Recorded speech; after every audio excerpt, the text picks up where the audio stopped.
Hi, ako si Mila Delfonso, isang bacteriologist sa Pasig Rizal. I'd like to tell you why I use Safeguard.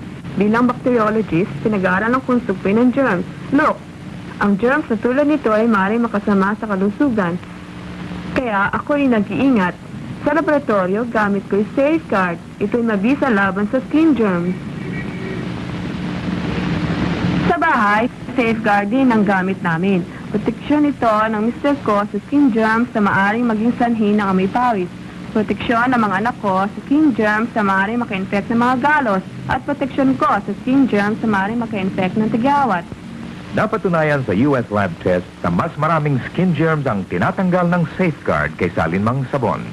At sa Pilipinas, gamit ng mas maraming doktor ang Safeguard. Tularan si Mrs. Delfonso, siya ang nakakalam sa skin germs. Bigyan ng inyong pamilya ng Safeguard Protection. Walang skin germ protection tulad ng Safeguard Protection.